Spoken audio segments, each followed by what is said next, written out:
the Eastern Kingdom was still in mourning.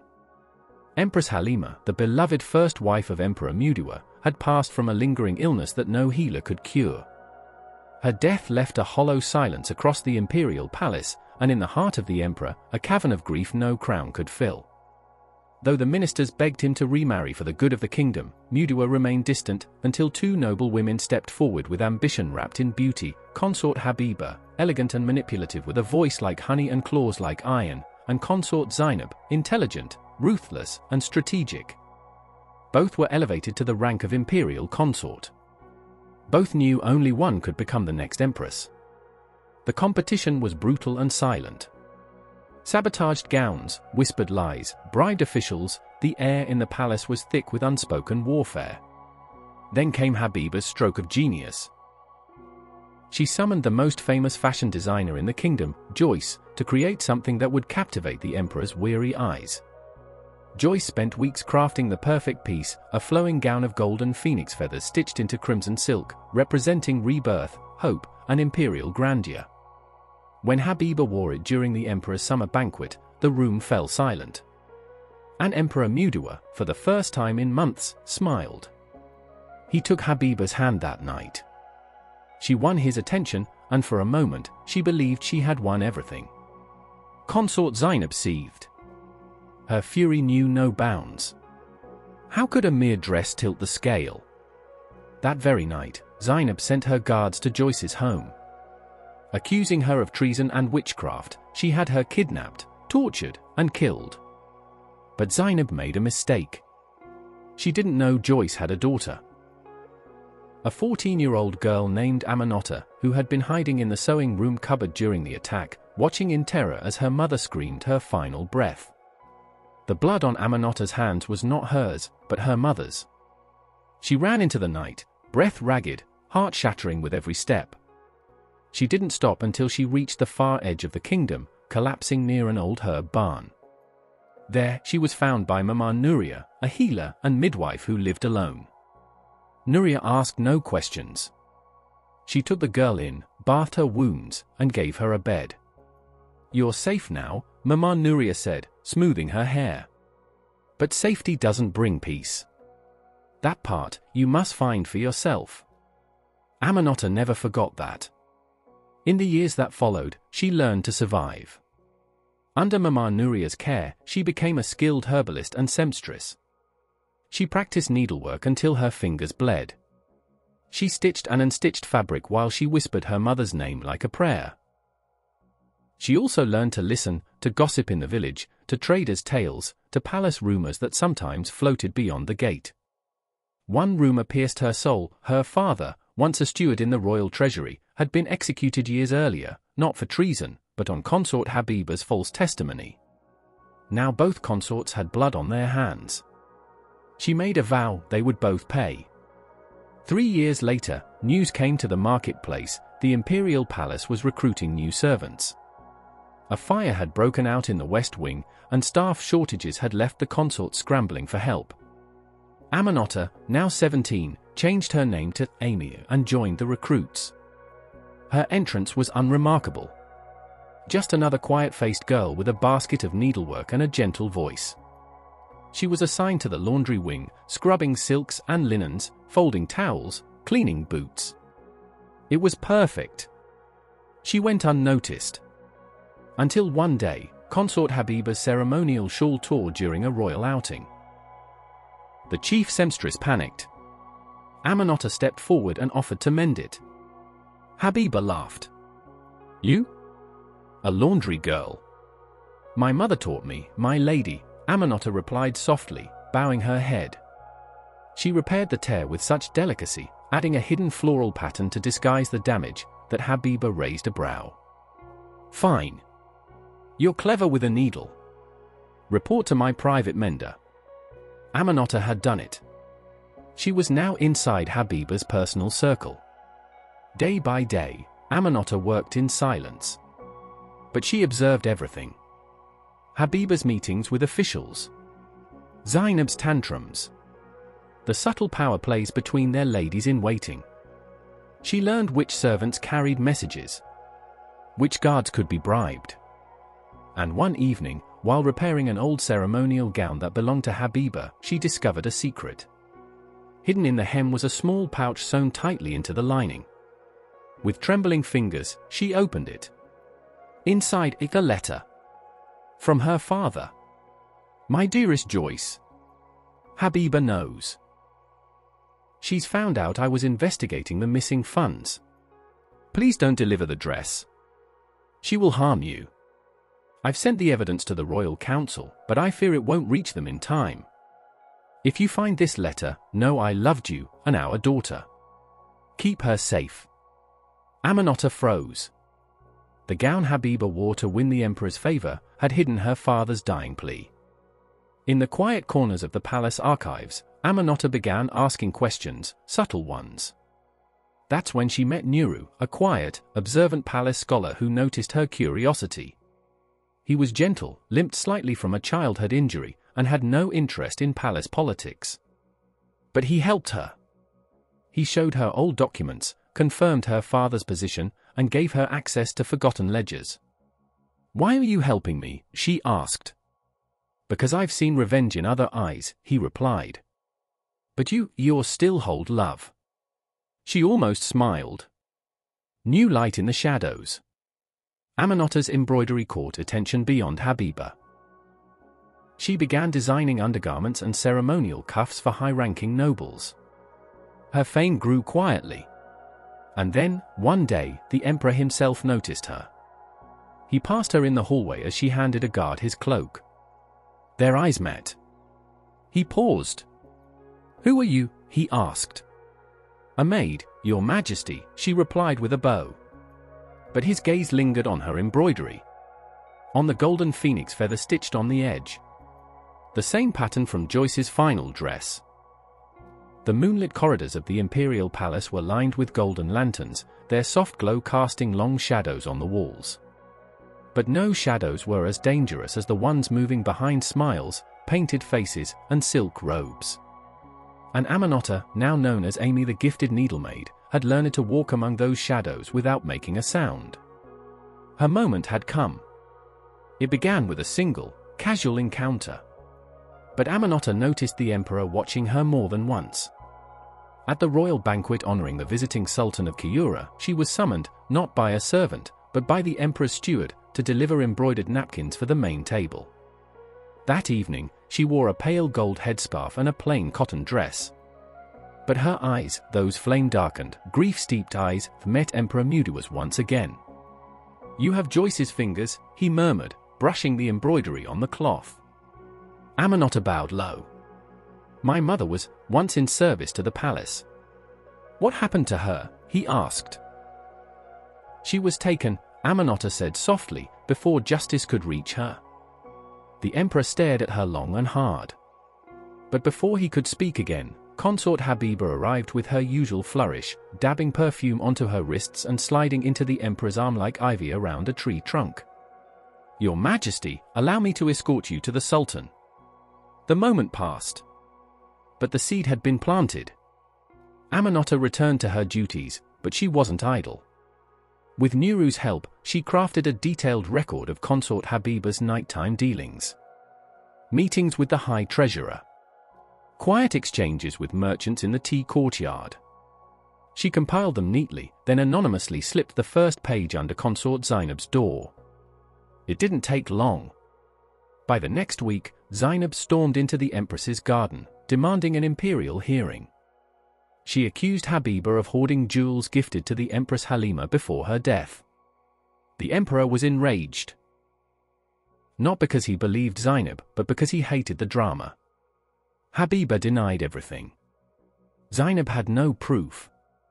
She was reprimanded and placed under palace watch. But Amanata was just getting started. Consort Habiba, shaken by Zainab's bold accusation, decided to tighten her hold on the emperor.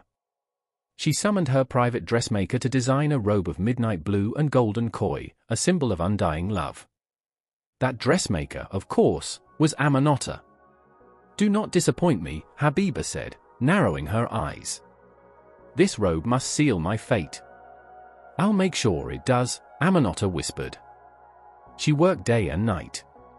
The robe shimmered like moonlight on water. But sewn deep into the inner lining, Amenhotep placed something extra, a tiny stitch, in a language only Mama Nuria had taught her. It spelled one word: murderer. Only if you turned the robe inside out and looked closely would you see it. But Amenhotep wasn't counting on exposure. She was sending a message. She knew. The robe was presented to the emperor during the winter solstice banquet.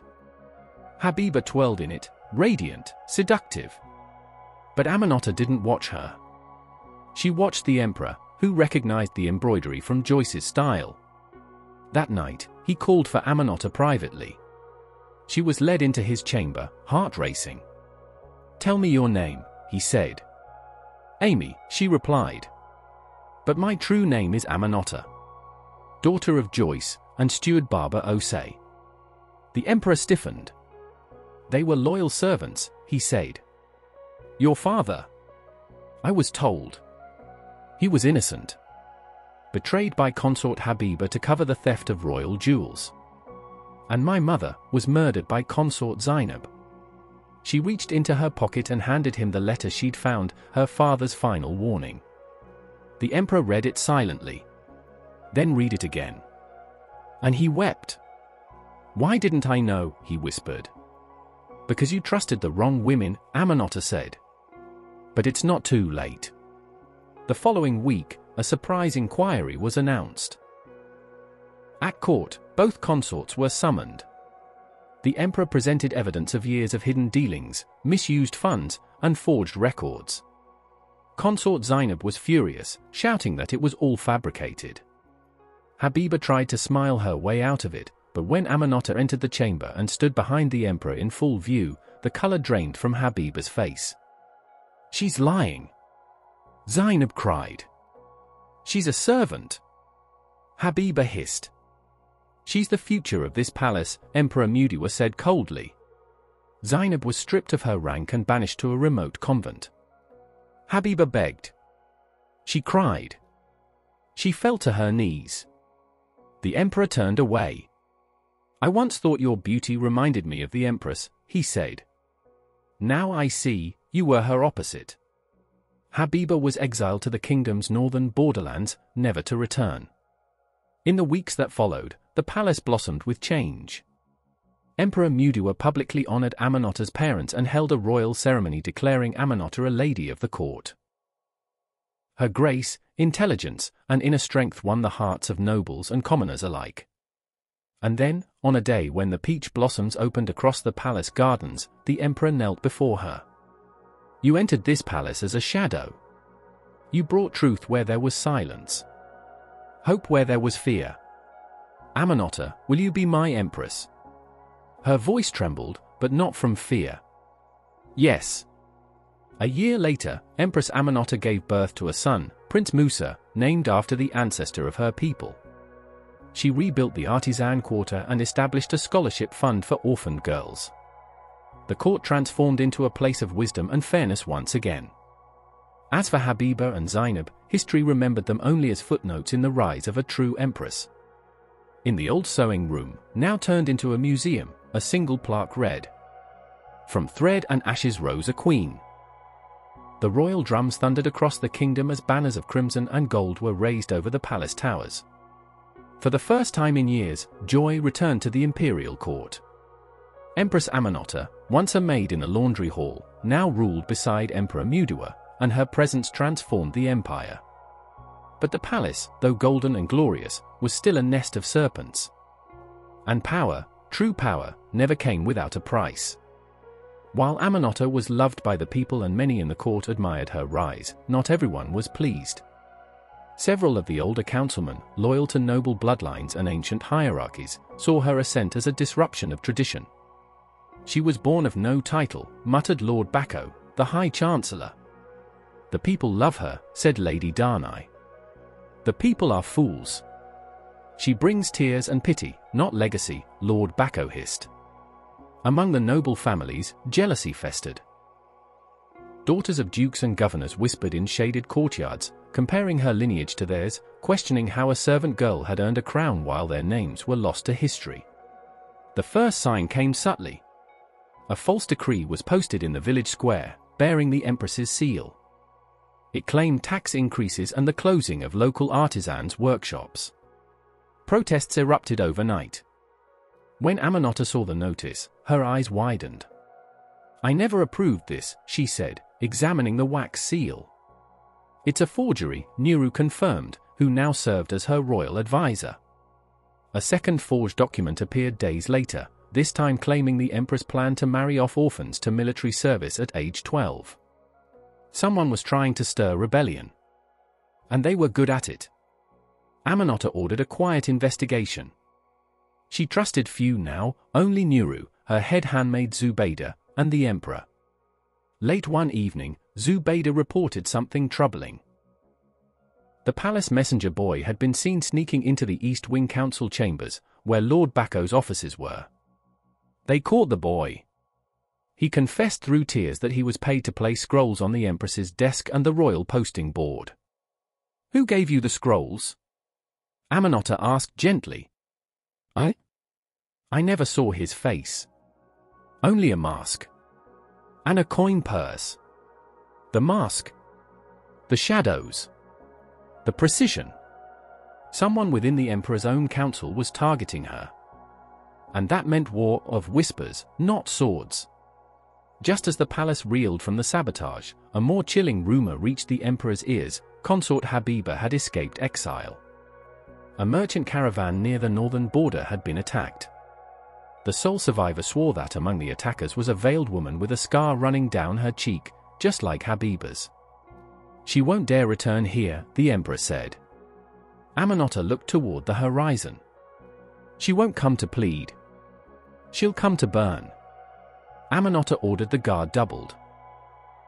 She ordered her son, Prince Musa, watch day and night. But still, a thread of unease tugged at her soul.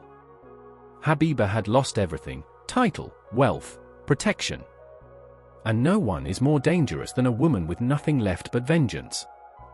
Weeks later, Lord Bako approached the emperor with a thin smile and an outrageous proposal to marry his daughter Lady Rihima to one of the emperor's cousins, thus ensuring strong noble bloodlines remained at court.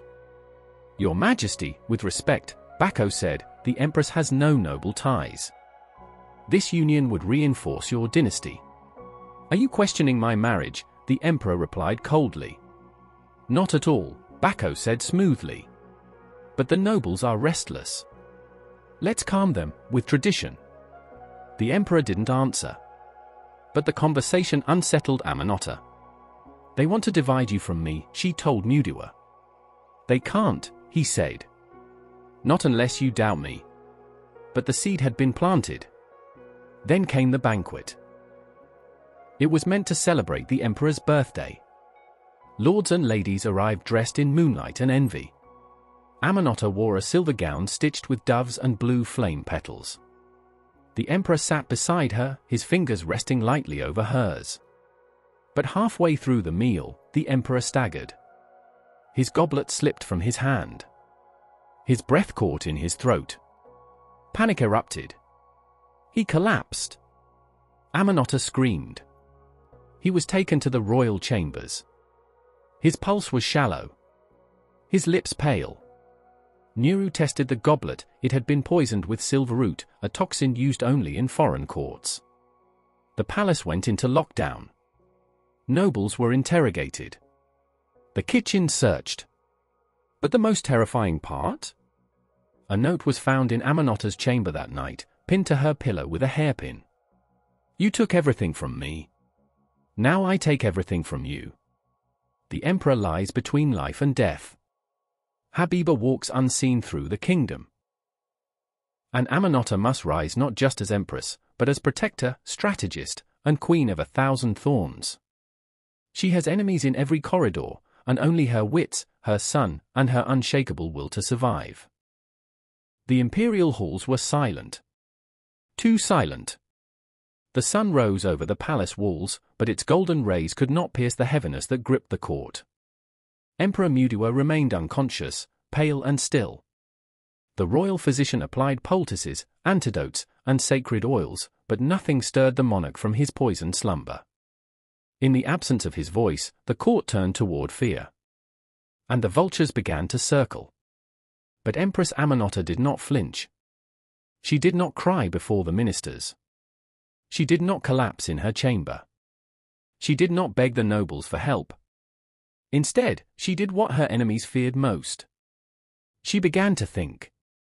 The night after the emperor's collapse, Amenhotep summoned 3 people to her private garden under cover of darkness: her trusted advisor Nuru, her loyal handmaid Zubaydah, and her captain of the guard, General Ekan. She spoke with the calm of a woman who had already buried a mother and a father, and survived the vipers of the court. "Someone wants to rule this empire through my husband's corpse," she said. "Do you suspect Lord Bako?" General Ekan asked. "I suspect him and everyone who ever smiled too easily at my downfall." She handed Nuru the poisoned goblet. "Have the royal apothecary check for lead toxins. I want to know not only what it is, but who in this palace would know how to acquire it." Then she turned to Zubaydah. "Send a whisper through the kitchen staff that I've fallen ill. Let it seem like grief. Let them believe I'm weakened. I want every rat to crawl out." And finally, to General Ekan, "Set a trap. One that only traitors will walk into." 3 days later, Amenhotep made a public decree: she would be stepping down from all court duties temporarily while she grieved and sought healing prayers in the royal temple. The ministers would oversee daily governance. A perfect power vacuum. The council was buzzing within the hour. Lord Bako and 2 other high nobles, including the once loyal Minister Oching, moved swiftly to advise on state affairs. Noblewomen resumed their whisper campaigns, claiming Amenhotep was too commonborn to handle the throne without her husband. Even worse, Prince Musa, her infant son and heir, was the target of soft political attacks. "He has her blood, not the emperor's mind," one noble scoffed at a banquet. Amenhotep smiled bitterly when Nuru repeated the remark. "They want to rob my son of his crown," she said, her hand tightening around Musa's cradle. "They'll learn he is born of a lioness." Then came the message. A scroll, left at the palace gates in the dead of night. It bore the old wax seal of consort Habiba. "Meet me where your mother died. Come alone. Midnight. Or I send the boy next." Amenhotep stared at the note. Her stomach twisted, but her face remained unreadable. She folded it neatly. "She wants me afraid," Amenhotep said. "She wants me desperate." "You won't go?" Nuru asked. "I will," she replied. "But not alone." That night, dressed in a plain cloak with a dagger hidden in her sash, Amenhotep entered the old royal seamstress quarters, the place where her mother had lived and died. The air smelled of dust and fading memories. She stepped carefully, every creak beneath her feet stirring ghosts. A figure emerged from the shadows. Tall. Thin. Veiled in black. Habiba. Time had aged her, but her eyes were still sharp and poisonous. A jagged scar now ran from her cheekbone to her chin. "I see you wear your mother's face," Habiba said, her voice dry. "And you wear your crimes," Amenhotep replied. Habiba smiled. "You took my place, girl. I would have been empress. That throne was mine. You had a chance to rule with beauty and wisdom," Amenhotep said. "You chose envy and blood." "As did you," Habiba hissed. "Don't pretend your hands are clean." And then she lunged. A dagger flashed in the moonlight. But Amenhotep was faster. Steel met steel, General Ekan had shadowed her from the alley. Habiba tried to flee, but a trap door in the seamstress floor collapsed beneath her feet. She fell into a cage, one Amenhotep had placed earlier. "You forget," Amenhotep said coldly. "I learned more than stitching in this palace. I learned to plan." The next morning, the imperial court was summoned. Habiba, bloodied and defiant, was dragged in chains before the ministers. Amenhotep presented the poisoner's confession, a palace servant loyal to Bako, caught planting another false decree in her chamber. Bako was exposed and arrested on charges of conspiracy and treason. But Habiba, her fate was left to Amenhotep. "You may exile me again," Habiba said, laughing bitterly. "But this empire will never see peace. You were born from ashes, and you will return to them." Amenhotep stood, her head high. "Perhaps," she said. "But even ashes carry seeds." She did not order execution, nor exile. She ordered silence. Habiba was locked in a guarded tower, deep within the palace walls, where no visitor came and no voice could be heard. Let her live to see everything she tried to destroy flourish. Days later, Emperor Mudiwa awoke. His first word was her name. When he heard of all she had done, the trap, the trial, the protections for their son, he simply said, "You ruled better from the shadows than most do on thrones." He formally crowned her queen regent, giving her full power to act in his name when he was away or ill. And the people adored her. The seamstress's daughter was now a sovereign in her own right. Spring arrived in the Eastern Kingdom, and with it came the scent of renewal. The trees blossomed, the rivers sang, and the imperial palace shimmered like a phoenix risen from ash. Empress Amenhotep ruled with the calm of a woman who had known both ruin and resurrection. By the emperor's side, or in his stead, she oversaw the rebuilding of broken alliances, the punishment of traitors, and the reformation of old laws. But peace, like silk, is delicate. And trouble, like moths, finds its way in. Caravans from the Western Isles arrived bearing silk, spices, and flattery. Their leader, Prince Tarik, was young, bold, and keen to form a trade alliance. At first, he seemed harmless. Charming, even. "You're the famed seamstress queen," he said to Amenhotep with a smile. "They say you wove an empire with thread and wit." "They flatter me too much," she replied coolly. "But they aren't wrong." Tarik requested private audiences. He brought gifts. Rare purple dye, glass from the northern deserts, a pearl the size of a dove's egg.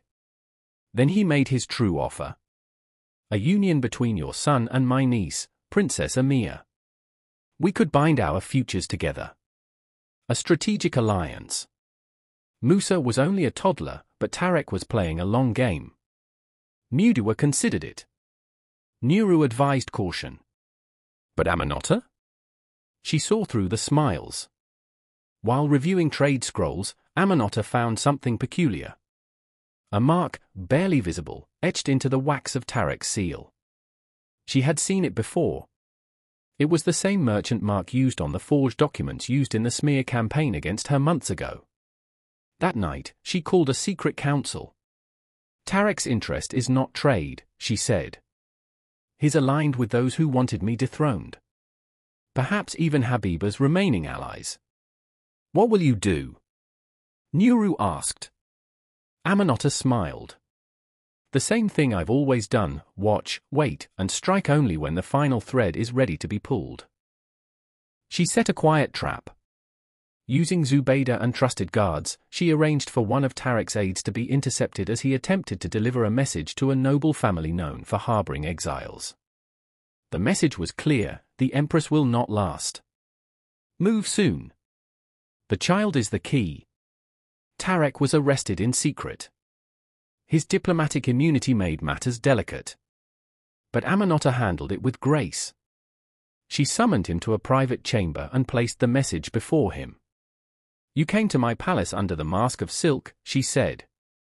"But I was raised among needles." "I was only doing what was required of me," he said, pale and cornered. "You're a commoner with a crown. You upset balance." "Balance," she said. "You call betrayal and lies balance? Let me show you real order." She spared his life, but banished him, escorted to the sea by imperial guards.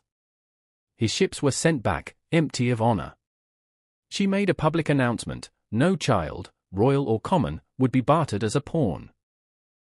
Prince Musa will marry for love, not politics. And this empire will trade in trust, not treachery. The people cheered.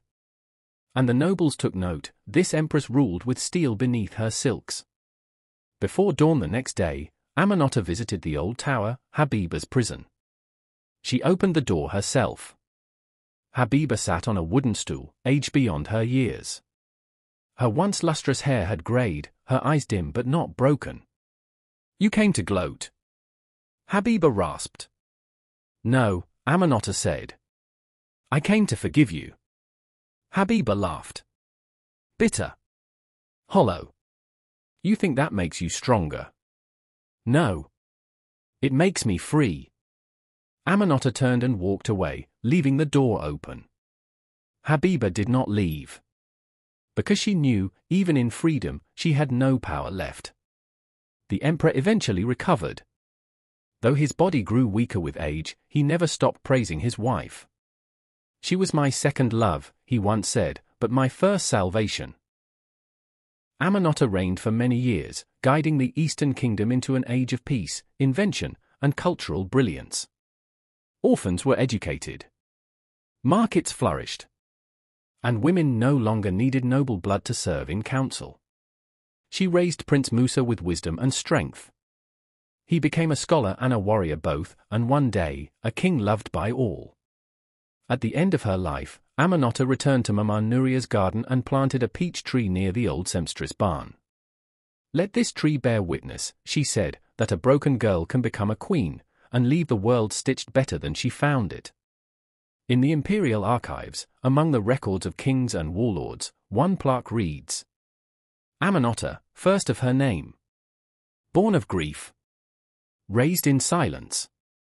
Crowned in fire. She came to avenge, but stayed to heal. She ruled not by blood, but by wisdom, and the needle she never put down." And below that plaque lies a piece of fabric. A golden phoenix, hand-stitched in crimson silk. The first embroidery she made. The first symbol of her rise. The end.